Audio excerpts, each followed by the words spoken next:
Hello दोस्तों, आप सब कैसे हैं? उम्मीद करता हूँ अच्छे होंगे। मैं आपका स्वागत करता हूँ। आज मैं आपको एक और कहानी सुनाने जा रहा हूँ। तो चलिए शुरू करते हैं। एक बार की बात है, एक छोटे से शहर में एक परिवार रहता था, जिसमें रमेश और उसकी माँ बेहद खुशी से जीवन व्यतीत कर रहे थे। रमेश ऑटो चलाता था और उससे जो भी आमदनी होती थी, माँ बेटा खुशी खुशी उससे गुजारा करते थे। एक दिन उसकी मौसी रमेश के घर आई। उसने रमेश की माँ से रमेश की शादी के बारे में बात की, जिसे सुनकर माँ बहुत खुश हो गई। अब रमेश के लिए एक अच्छी लड़की की तलाश शुरू होती है। कुछ ही दिनों में रमेश की मौसी को रूपा नाम की एक लड़की मिली, जो देखने में बेहद खूबसूरत थी। रमेश को भी रूपा बहुत पसंद आई और दोनों ने शादी कर ली।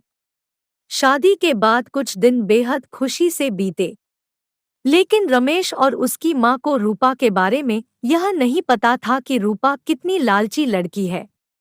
रूपा ने शादी के कुछ दिनों बाद ही अपने रंग दिखाना शुरू कर दिया था। वह महीने में कई बार किटी पार्टी जैसे सोमरा में जाने लगी, जिसके लिए रूपा हर पार्टी में नए कपड़े और कीमती जेवर पहनती थी।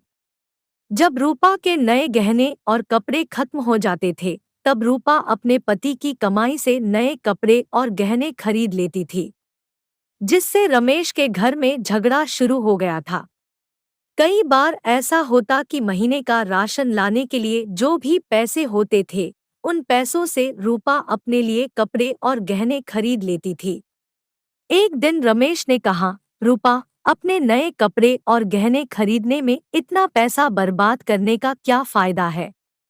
आपको सोचना चाहिए कि आपके पति की इतनी कमाई नहीं है कि आप एक महीने में 10 बार किटी पार्टी में जाने के लिए नए नए आभूषण खरीद कर खर्च कर सके। यह सुनकर रूपा गुस्से से लाल हो गई और रमेश से कहने लगी, तुम हमेशा मुझसे कहते रहते हो, कभी भी तुम ज्यादा कमाने के बारे में नहीं सोचते।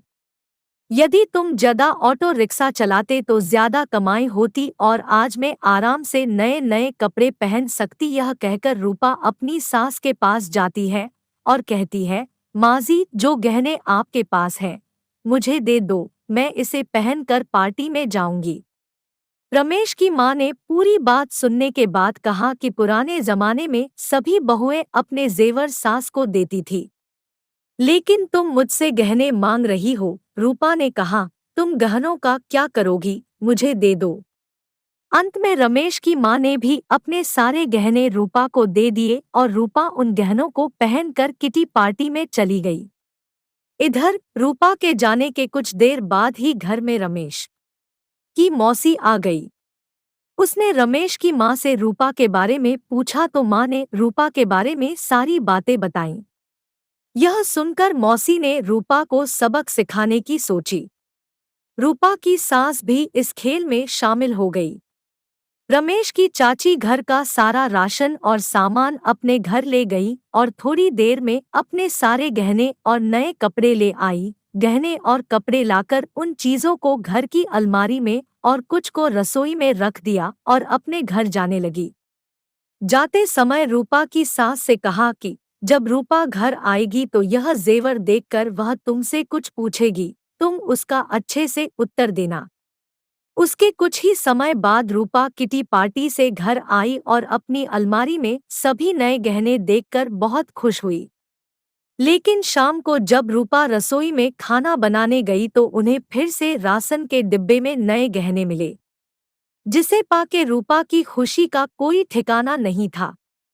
लेकिन जब रूपा ने किचन में राशन की तलाश की तो उसे कुछ नहीं मिला, जिससे वह परेशान हो गई और अपनी सास के पास गई और पूछा कि माँ जी, किचन का राशन कहाँ गया? तब सास ने कहा कि बहू, आपको गहने और कपड़े सबसे ज्यादा पसंद है, इसलिए आज मैंने घर का सारा राशन और सामान बेचकर आपके लिए नए गहने और कपड़े खरीद लाई हूँ।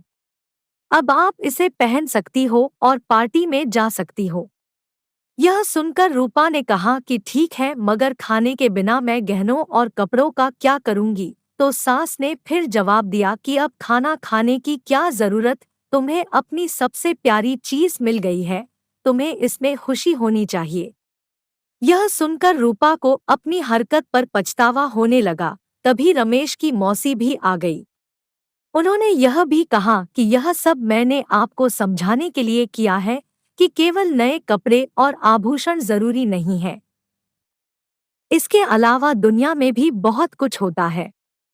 और अगर आपको नए गहने और कपड़े पहनने का इतना शौक है, तो आप खुद क्यों नहीं कमाते और उस पैसे से ये सारी चीजें खरीद लेते हैं। सारी बातें सुनने के बाद रूपा को अब सब कुछ समझ में आ गया और अब से उसने फिर कभी ऐसा नहीं किया और अपने पति के कमाए हुए पैसे में खुशी खुशी रहने लगी। उम्मीद करती हूँ आपको कहानी पसंद आई होगी और ऐसी ही कहानी सुनने के लिए हमारे ब्लॉग को पढ़ते रहें।